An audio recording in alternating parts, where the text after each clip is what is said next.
নমস্কার বন্ধুরা, জয় east Bengal. জিকশন Singh Thailand থেকে আজ ভোর রাতে কলকাতায় চলে এসেছেন, আর সংবাদ টুডেও বেশ কিছুদিন পর তোমাদের কাছে ফিরে এলো। আমাদের ছোট্ট চ্যানেল কিন্তু একটা বড় সড়ো যান্ত্রিক বিপর্যয়ে কাটিয়ে ওঠাটা অন্যদের কাছে যতটা সহজ আমাদের কাছে ছিল ততটাই কঠিন। আমরা মনে করি তোমাদের শুভ কামনাতেই আমরা আবার ফিরে এলাম। ডিফেন্সিভ মিডফিল্ডার জিকশন সিং কলকাতায় ইস্টবেঙ্গল ক্লাবে চলে আসার পর ইস্টবেঙ্গলের 2024-25 মরশুম নিয়ে আমরা কথা বলবো।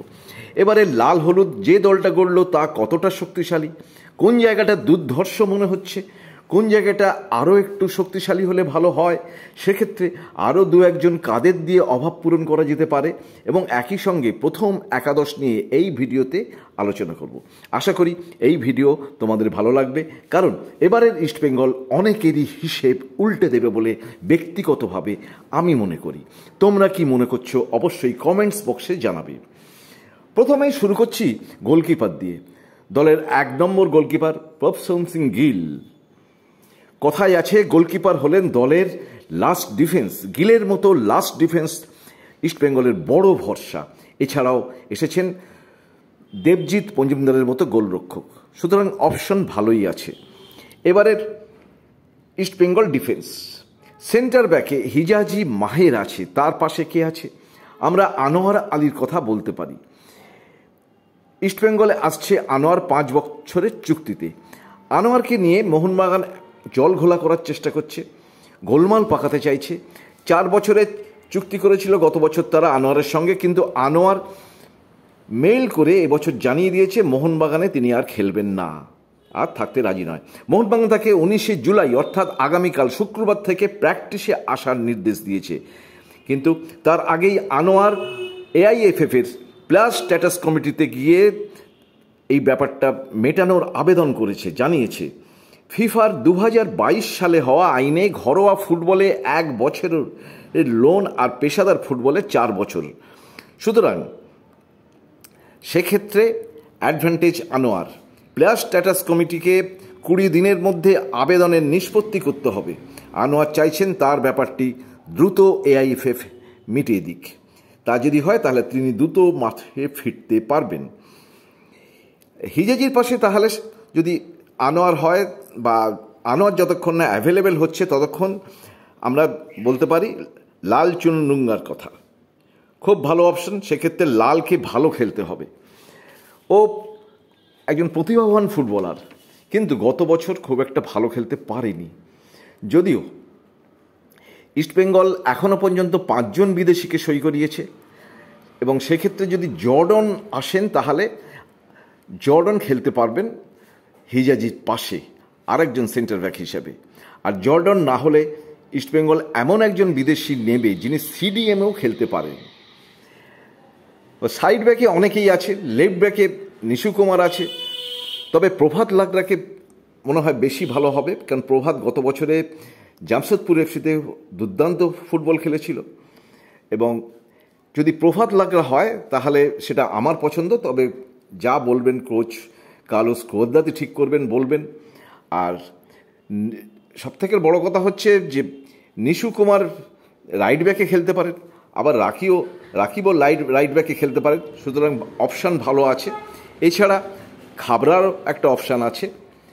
মাঝমাঠে কি হবে? মাঝমাঠে সৌভিক গতবারে দুর্ধর্ষ ফুটবল খেলেছিল, কিন্তু সৌভিকের একটা চোট প্রবণতা যেমন আছে তেমনি সৌভিক খুব টাফ ডিফেন্সিভ মিডফিল্ডার, এবং এর ফলে ও শেষ বল পর্যন্ত শেষ সময় পর্যন্ত লড়ে যায়, যার জন্যে কাঠ সমস্যা তৈরি হয়। এবং সেক্ষেত্রে যদি ক্রেসপো এবং জিকসন জুটি হয় তাহলে কিন্তু খুব ভালো হতে পারে। কারণ জিকসন এসে যাওয়ার ফলে জিকসন অনেক বেশি অনেক বেশি বুদ্ধিমান প্লেয়ার, এবং তার কাঠ সমস্যা খুব একটা নেই। খুব পরিচ্ছন্ন ডিফেন্সিভ মিডফিল্ডার বলা যায়। আর এছাড়া ক্রেসপো গতবারে যখন অ্যাভেলেবেল ছিল না তখন তার অভাবটা আমরা বুঝতে পেরেছিলাম, সুতরাং ক্রেসপো জিকসন জুটিটা ভালোই হতে পারে।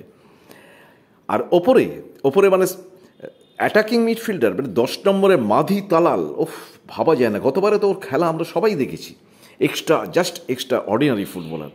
এবং মাধি তালাল থাকা মানে মাধি তালালের সঙ্গে স্ট্রাইকারে দিমিত্রি ডায়ানাটোপoulos, এই যে একটা যুগল যদি হয় তাহলে কি হবে কে বলতে পারে? কেউ বলতে পারে না, মানে জাস্ট ফাটাফাটি।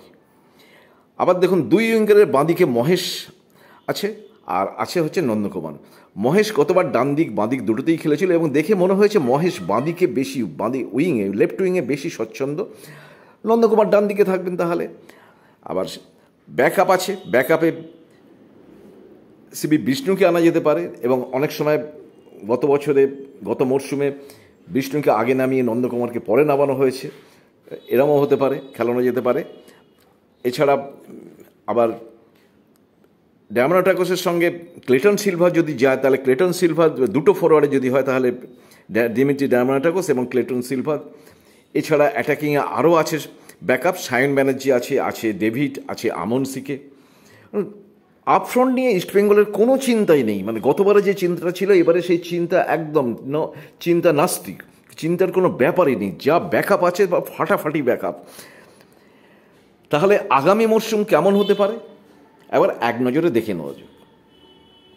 গোলে গিল, 4 ডিফেন্ডার, লেফট ব্যাকে প্রভাত লাগরা, সেন্টার ব্যাকে হিজাজি মাহের, আনোয়ার আলী যদি থাকেন ভালো, যদি অ্যাভেলেবেল যতক্ষণ না হচ্ছেন ততক্ষণ লাল চুনুরুঙ্গা, রাইট ব্যাকে নিশু কুমার এবং রাকিব, সেন্ট্রাল মিডফিল্ডারে সল ক্রেসপো ও জিকসন, আপ ফ্রন্টে লেফট উইঙ্গারে মহেশ, রাইট উইঙ্গারে নন্দকুমার, আর অ্যাটাকিং মিডফিল্ডারে মাধি তালাল, আর সঙ্গে দিমিত্রি ডায়ামানোটাকোস।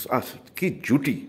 এই হচ্ছে আগামী মরশুমে 2024-25 মরশুমে যদি বলেন, আগামী মরশুমে আমাদের যা পরিসংখ্যান দিলাম, আমরা যা বুঝলাম যে এই 11 জন প্রথম 11 জন হতে পারে।